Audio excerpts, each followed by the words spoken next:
What is going on, everybody? It's your boy Gsluke here with our round 3 showdown live stream for the British Open Championship, whatever you want to call it. It is an epic leaderboard. I mean, through 2 days, I don't think we could have asked for a more star-studded, at least top 10, top 20 there. I can see a few of you already down there in chat. You'd love to see that. We got Ricky Carroll down there. Hopefully you're doing well there. Big Tex as well, who says Luke was fired today.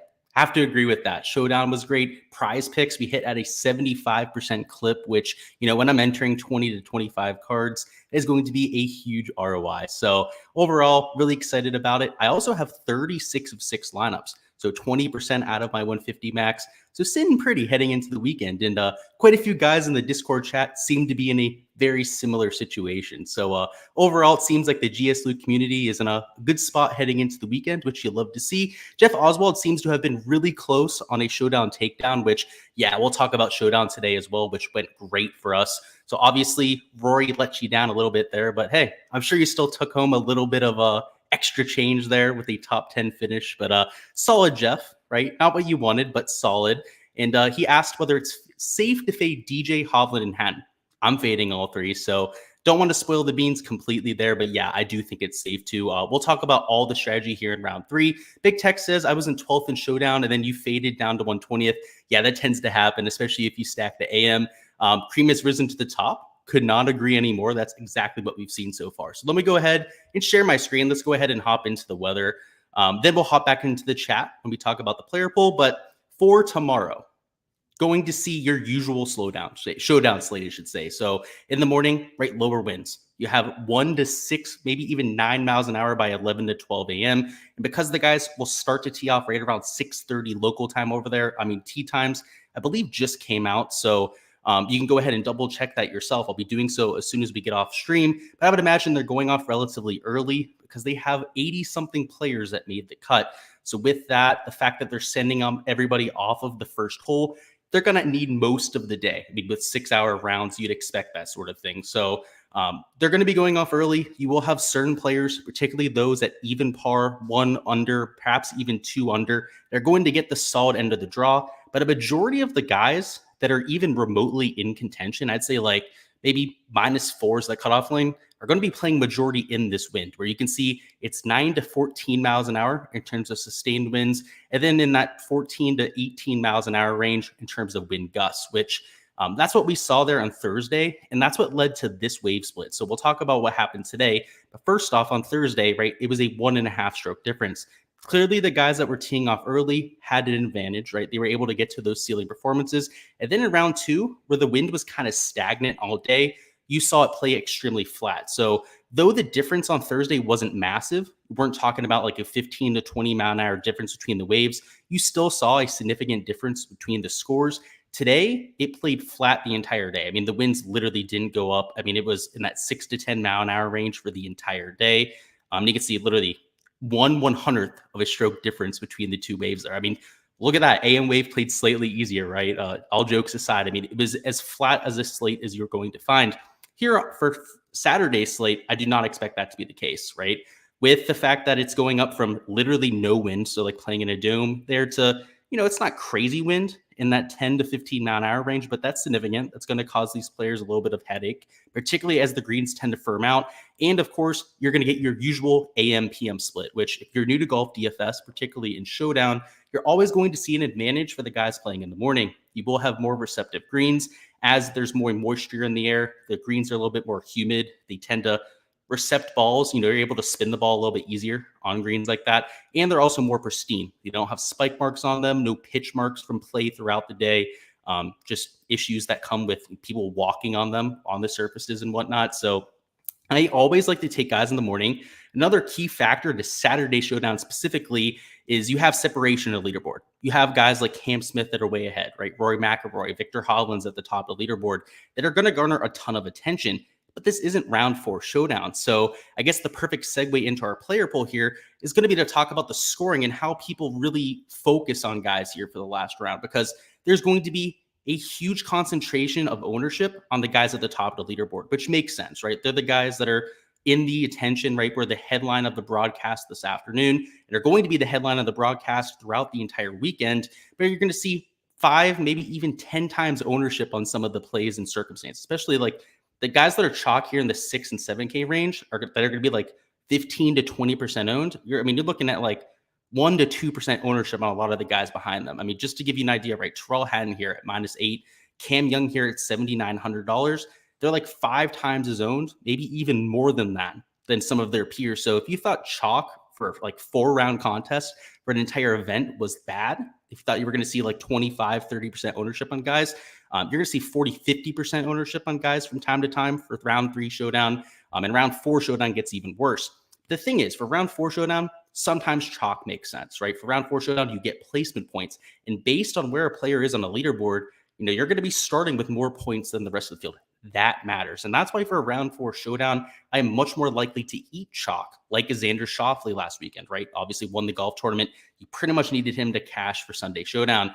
This time for Saturday showdown, that's not my philosophy. I don't care about placement points. They don't exist here for Saturday. So I'm all about pivots, right? I'm all about just pure game theory when it comes to Saturday showdown. So guys like Xander Schauffele, I mean, he's going to be the greatest example of this up top at $9,700. I love. I mean, he was chalk of all chalk going into the week, and I have him at just 14% owned here going into the 3rd round, which is a solid 10% lower than where he actually came in for 4-round contest, and he's there at -5. Now, he's not quote unquote in the morning wave, right? But he's going to be in slightly easier conditions than maybe the guys behind him. But more than anything, it's just from a pure outcome perspective, right? He's coming in with some of the best form in the world. There's a reason why he was chalk coming into the week. He should be one of the highest owned plays on the slate, right? Whereas, I'll talk about Rory. It's obvious he's going to be the highest owned play on the slate. I mean, somebody like Cam Smith is also up there in terms of ownership. They're at least twice as owned, if not 3 times as owned in certain cases as Xander Schauffele, and they're not as 3 times as likely to succeed.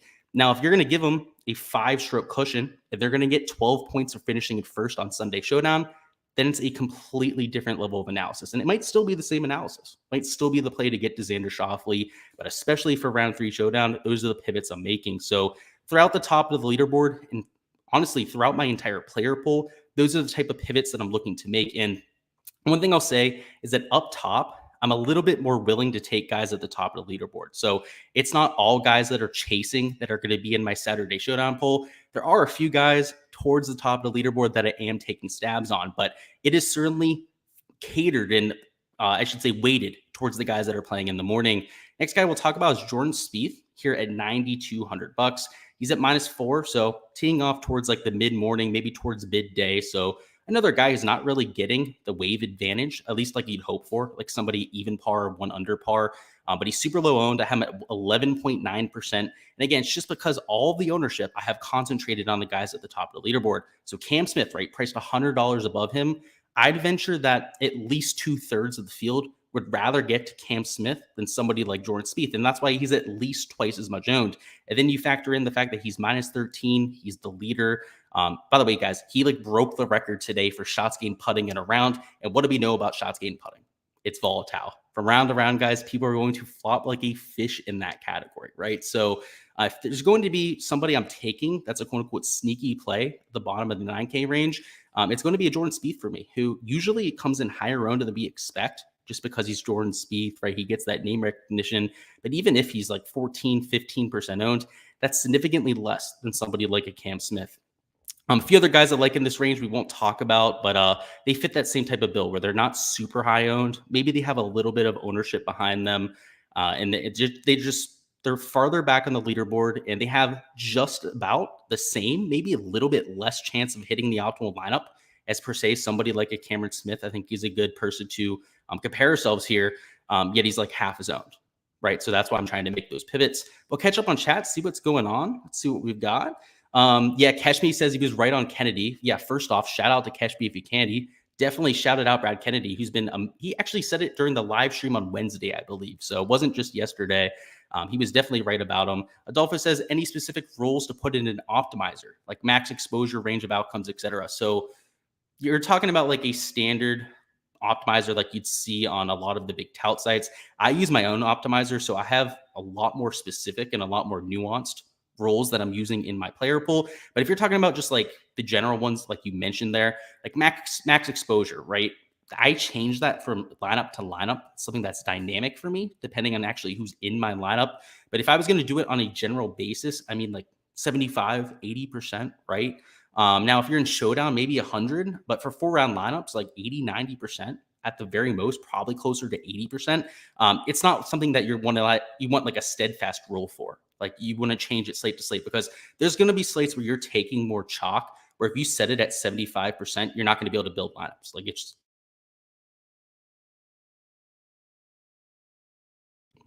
I'm back unplugged. Hopefully, you guys can hear me now. The optimizer would go give you an error and be like, "Oh, we can't spit out lineups and whatnot," because it has that. So, for max exposure, something in that 70 to 80 range, maybe a little bit higher if you're taking chalk. Range of outcomes, you're talking about randomness. So, if you're doing random, I don't see a reason to use randomness. So, people use randomness to just change up their builds every time they hit optimize and whatnot. I don't think that's necessary. I don't use that in my own process. So I'd say 0% for range of outcomes, to be honest with you, man. That's not my thing. So McThunder says that Kisser birdie on 18 was huge for me. Kisner, yeah, that was huge for me too. He was in like 4, 5, 6 of sixes that ended up getting over the hump.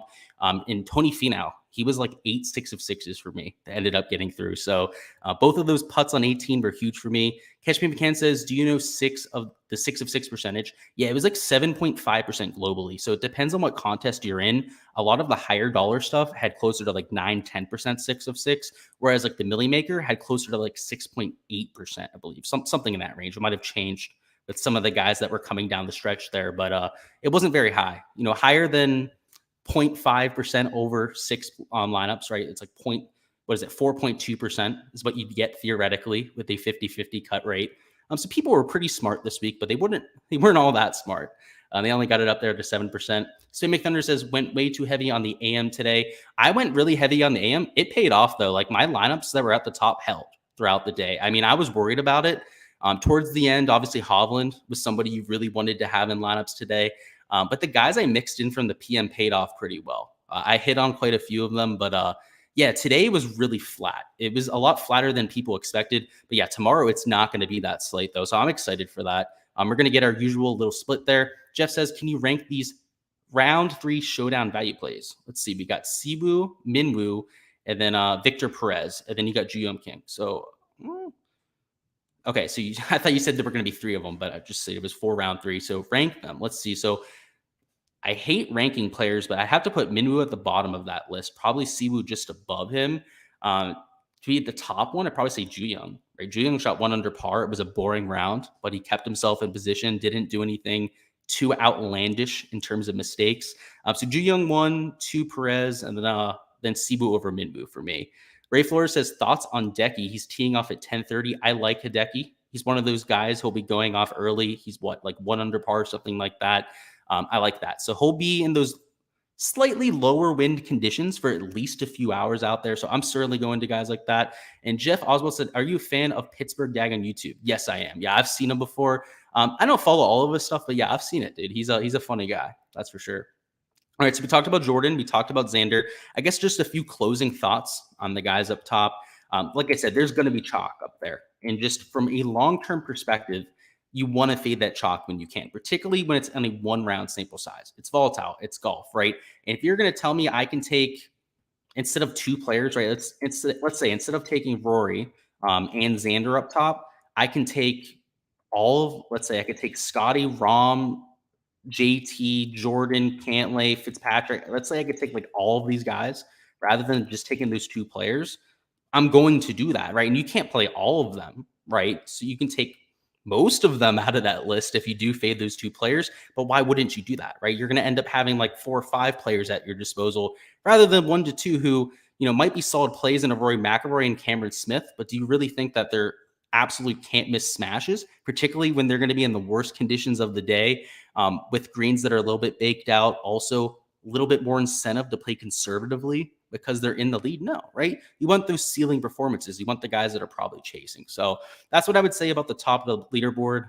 That's pretty much my consensus with all the guys I'm taking. Next up, we've got Shane Lowry at $8,600. Today, he could not buy a putt, and he really put up a solid round until hole 16, I believe, where he double bogeyed it. Still ended up shooting 3 under par, maybe even 4 under par. Memory can serves me right. But either way, he's 4 under now. Made a huge charge up the leaderboard and loves links golf. He's made for this. His creativity is perfect around these undulating setups where you're going to have to aim sometimes 90 degrees away from the hole. His ball striking has been there for this entire year. I mean, his shots gained tee to green, I believe, is like top 10 on the PGA Tour this year. He's $8,600. So I like that. He's 10.7% owned. So also not going to be super high in the ownership department. Next up, we've got Will Zalatoris at $8,200. And really what I like here is he's another like sleeping giant, right? Because like he was 1 over par to start his day. He shot 5 under par today. He's at -4, but he's not going to be chalked. There's guys around him like Hatton that everyone's going to want to get to. So if he's going to be twice as owned as Will Zalatoris, and that's just because he's at -8 and Willie Z's at -4, which frankly, he can make that up in the first 3 to 4 holes of pars around, particularly if Terrell Hatton throws a few away. I'm going to be all over Willie Z, particularly because the putter started to come around today. And obviously, he can get super streaky with that flat stick. So 12.5% owned, another low owned leverage play that I'll definitely be getting to. Next up, we've got Jordan L. Smith. I'm buying in on him, particularly because the hype is at an all-time low. He's starting at even par. Will be teeing off early in the day. 4.7% owned. So don't really have to worry about much in terms of ownership there. And he was much higher owned going into the week for 4-round contests. So those are prime candidates for me to get to, kind of people that were chalk that have quote unquote disappointed over the first 2 rounds, that people are just tired of playing or maybe getting bored of playing. They tend to spike when people least expect. So perhaps it works out for us in this 3rd round. Next up, we got Thomas Pieters. It's pretty much the same idea here, to be quite honest with you. I mean, he was like 10-15% owned in DFS contests, depending on what contest you were in. He's relatively cheap. He's a high upside player, used to playing links golf because he's a DP World Tour specialist. And he's shown up in majors before. We've seen him show up API and the PGA Tour. He has a couple top 5 finishes. US Open, I believe, he has a top 10 finish. PGA, maybe even the Masters. He has another like top 10, top 15 finish. Just uncharacteristically, we know he's just a high upside, high pedigree player who maybe isn't that consistent, but it's Showdown, right? We're willing to take shots. I mean, personally, I have 31 players in my player pool, and I'm going to be playing 65 lineups tomorrow, right? So I'm spreading a pretty wide net. So it's not like he's going to be 30-40% owned in my player pool, right? I'm just taking a shot on somebody like Thomas Pieters. So I just obviously want to establish that with him. Obviously, a high upside play, also a really high risk play. But those are the type of guys I try to get to in Showdown, because he could get to 7. I don't want to say 7 under par. Maybe with the wind, it's a little bit unrealistic. 4 or 5 under par, crack the optimal lineup. Next up, we've got Wyndham Clark, another player who's was relatively chalky going into the week, and I get it. His recent form was there. He was starting to look a little bit more consistent, which for Wyndham Clark was really the problem. I mean, he was just an absolute train wreck, right? He'd go top 10, top 5, missed cut like 6 or 7 straight in a row. Then go out there top 10, miss another 6 to 7 straight cuts. And now he's starting to make cuts a little bit more often. So that's why you see the recent form rank there at number 37, which, I mean, got in a major championship field, that's pretty damn solid, right? He's $6,800. He's even par, so he obviously just got by the skin of his teeth. And these type of players tend to get overlooked, right? I have him at 3.2% right now, which going into the week, that's laughable, right? He was about twice that for 4-round contest. So I like getting there. He's not projecting that well, right? Just 22 projected points. But you got to realize that's because of the negative end of the volatility, right? Take in all range of outcomes. It's not like what I'm expecting to happen tomorrow, right? I don't have a magic crystal ball where I can just assume what's going to happen tomorrow, right? I take a range of outcomes and I take the median projection, which in this case is pretty low at 22, because he really is going to be a dud a lot. Same thing with Thomas Pieters. They're going to dud a lot more than their studs out there. But when they go out there and they break slates, you're going to have them, especially if you're in a large field GPP, which is what I'm going with. Now, if you're playing in like cash or a smaller field contest, they wouldn't even sniff my lineups, especially like Wyndham Clark and Thomas Pieters. There's core plays for a reason, right? There's guys that I'm using in single entries, 2 to 3 maxes for a reason that I'm really hunkering down on. These are more high upside plays who tomorrow, like if they went out there, shot 5 or 6 under par, I would not be surprised whatsoever. And again, 3.2%. What do you got on Pieters? 7.9%, right? It's a little bit higher, but I still think that's a solid number on him. You can take him at 15, 20% get leverage. Next up, we've got Chris Kirk. Chris Kirk was 3 over par to start his week. He shot 4 under today. That included a par at the last, so it could have been even better, and multiple misses from 10 to 15 feet. And he also saved par on 4 different occasions after having to chip out sideways out of a bunker. So you're talking about a guy whose ball striking was unbelievable, right? If he's saving par after chipping out of a bunker, he's hitting iron shots, from significant distance, right? If you're in a fairway bunker to like 5 to 10 feet and then saving par. So those type of players whose ball striking is off the charts. I mean, if he can just clean it up off the tee, right? Get out of those damn pot bunkers, which just absolutely killed him today. I love him at $6,700. He fought to make the cut for me. Obviously, not a lot of attention is going to be on him because he's at the bottom of the leaderboard, bottom of the pricing board. He was slept on going into the week. I think I was like the only guy talking about him, which makes sense. He's Chris Kirk. He's not anything special. You play him at weak field events, but I think even at this major championship, maybe this is the first time we see him crack that top 25. I mean, he could go out there, post something like 5 or 6 under par, and get into contention for that. And lastly, we've got Trey Mullinax, who, oh boy, was it great that he made the cut. Obviously was super cheap for 4-round contest. $6,200, 2% owned. So you're getting a great price on him once again. And he won last week. People forget that, right? He won the Barbasol Championship, and that wasn't a joke of a field. I mean, Kevin Streelman was in contention. Svensson was up there. Like guys who have finished top 5, top 10 in PGA Tour events this year. Winners on the PGA Tour were in contention at that event, so it wasn't like it was all nobodies. And Trey Mullinax was able to hold off the field. And it's not like he was given the golf tournament either. Like he went out there and actually won the event. So that's impressive to me. And it looks like it's carrying over, right? It's not like he's in contention, right? You wouldn't expect that from Mullinax. But because he's such a long player at a course like St. Andrews that's playing firm and fast, that is almost favoring a bomber type mindset, I mean, why not try to get to him, right? Maybe his off the tee play can carry him to a 4 to 5 under round. And at $6,200, he doesn't really need that. I mean, if he shoots 4 under par tomorrow and it's like just 5 birdies, 1 bogey, right? Just assuming he's not getting the bonus. I mean, it's gonna be hard for Mullinax to get a bogey-free round. Let's just let's settle on that now. Let's understand that as a group there, but that might pay off. He's $6,200, right? What does that buy you up top, right? That's the real question. Does that let you take 3 or 4 guys above $9,000, right? That would be pretty nice in your lineups. Or does it let you just take all guys other than Mullinax that are above $8,000? Be extremely balanced up top, right? I mean, those are things that you'd like to have in lineups, and only guys at like $6,200, maybe $6,500 can afford you that type of liability. So I like getting to him at $6,200. I mean, 2% owned. I don't think he'll be completely overlooked. A lot of that due to how he played last week, of course. Name recognition. He's clearly one of the more recognizable names down low. But I'm going to be getting to him in quite a few lineups, actually, probably at least 15% out of the 65 I'm entering. What we'll do now is I'll catch up on chat, see if there's any questions. We'll go over any player specifically that you guys are wanting to talk about. And then we're going to wrap it up by going over a few lineups. So we'll talk through the thought process when going through a cash build. And then, of course, my thought process when going through a GPP build. So if you have any questions, throw them down in chat right now. It'll be the best time to do so before we hop into the lineup building section. Tim Evans says, any love for Fitzpatrick tomorrow? I'm not against it. I'm not the biggest Fitzpatrick fan in general.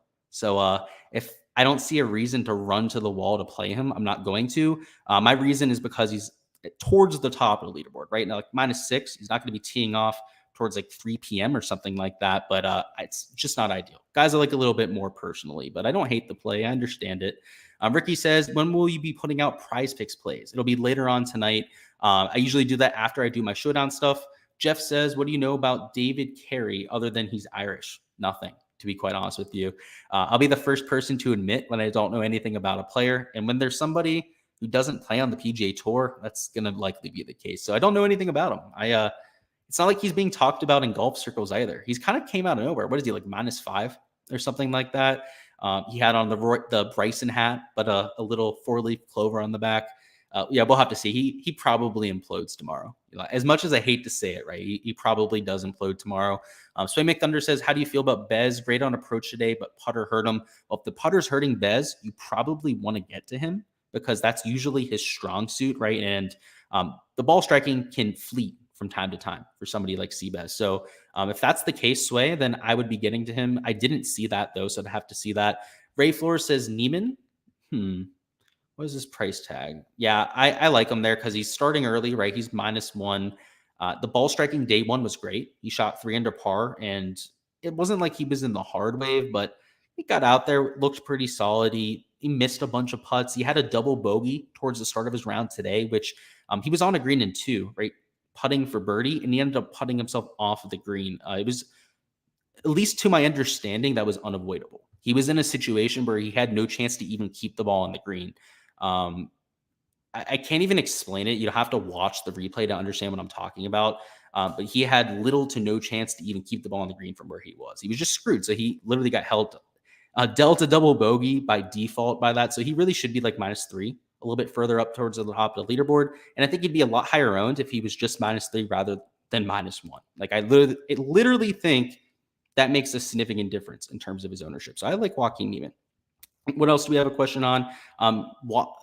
Sanjay M. I do like Sanjay. So Sanjay, right? He's been super disappointing, and today he could not buy a putt. He had multiple putts from quote unquote 2 yards, which is what they're saying on the open site. They're not giving us like 2.5 feet or whatever, like we get with Shot Tracker. They're getting like 1 yard, 2 yards away from the hole and whatnot. He was 2 yards away from the hole on like 7 holes and missed. Just outrageous, because I was tracking his birdie production. I had him on Prize Picks today, and he only made 3 birdies. Yeah, he could have very easily made 8 or 9 on the day. Those are the type of guys that I love getting to. So I don't have the shots gained metrics offhand for what he did today, but I would imagine that it's like all shots gained approach, a pretty decent amount shots gained off the tee, and then the putter has to just look atrocious for him. And like I kind of said before, right? Those are the type of guys I like getting to, kind of like with the Seabass that we talked about.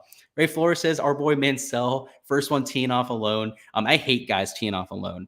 It can work out. We've seen it work out from time to time, but they just have so much incentive to just blow up if things don't go right early. Like if they bogey the first hole, Mansell is shooting like +8 tomorrow because he knows he's going to finish in last. He's by himself. He just wants to get the round over with.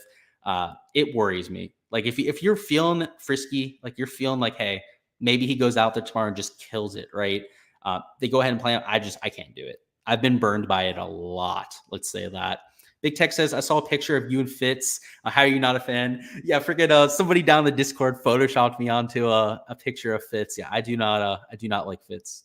He's got those braces and everything. It's just, you can't like everyone on the tour, right? You got to pick some favorites and you got to pick some people you don't like.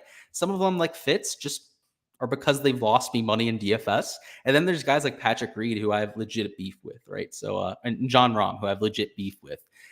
Sway McThunder says, it's why I'm intrigued by him. It's usually when I target him. So that you're talking about Seabass. Yeah. Yes. With Seabass, like he can flip that putter overnight. He's one of the best putters in the world, hands down for sure. I am in 100% lockstep with you there. So let me go ahead and share my screen. We're going to go over to DraftKings now. Let's see. There we go. Boom, boom. There we go. Alrighty. And what we're going to do here is just kind of talk through strategy. So if you do have any questions, I will touch on any final questions before we wrap up the live chat here. But let's talk about some strategy. So for cash games, I'm okay with taking chalk, but the chalk tomorrow is going to be teeing off late.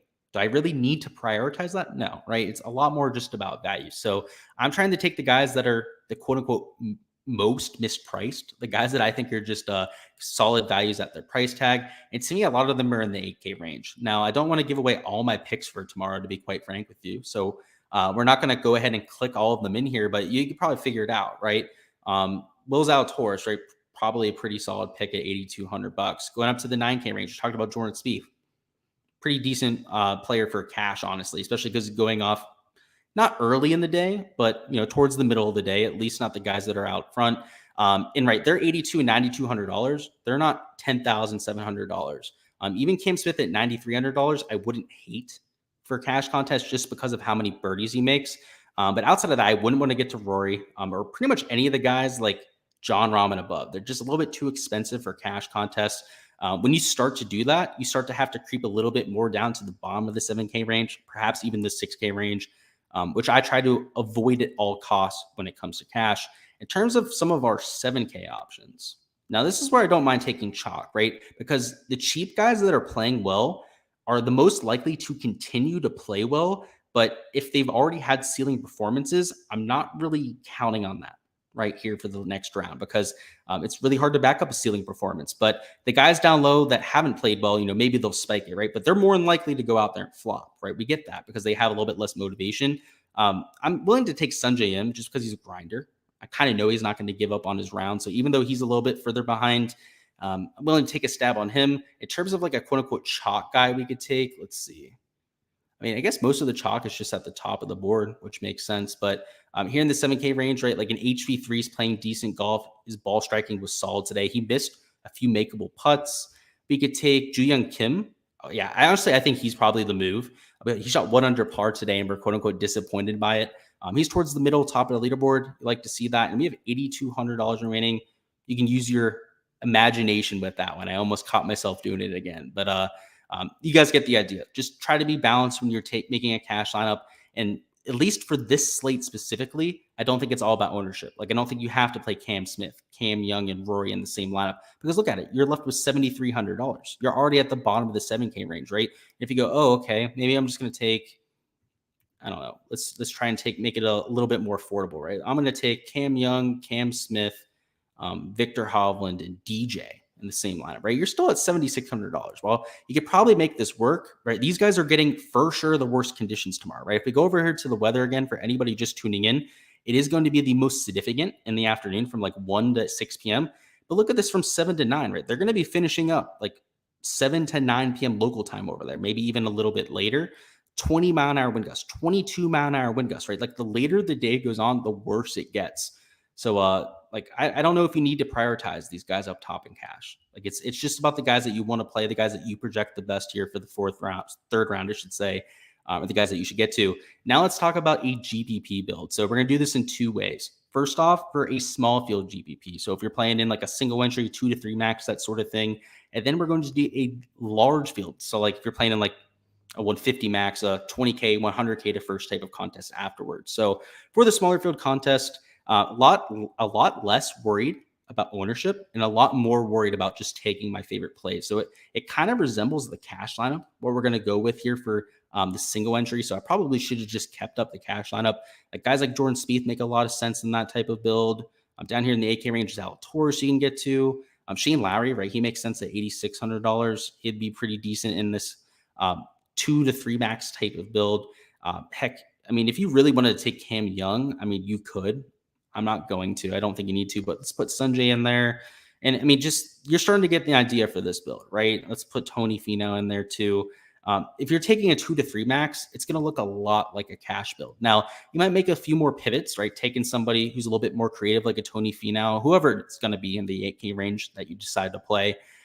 This is the type of build I'm getting to, rather than for a large field GPP where I might be a little bit more creative, right? So if I was playing somebody like Scotty Scheffler tomorrow, for example, he'd be a good way to get creative because using a guy in the 10K range, especially one not named Rory McIlroy, you're going to force yourself into the 6K range. And as a result, going to be a lot easier to differentiate yourself. So let's take somebody like Scotty. In terms of the 6K range, 9K range, right? I think you can be a little bit chalky here. Let's put Cam Smith in here. So let me show you what I'm talking about in terms of kind of differentiating your build. So we'll put Scotty, we'll put Cam Smith in there.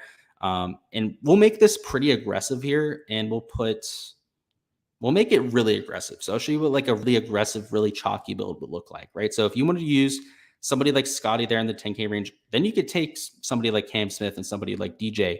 The X factor here is, right, you're at $7,100. And who's that guy we talked about as a way to, first off, give you salary relief and also to get a little bit of leverage? Oh, that's right, Trey Mullinax.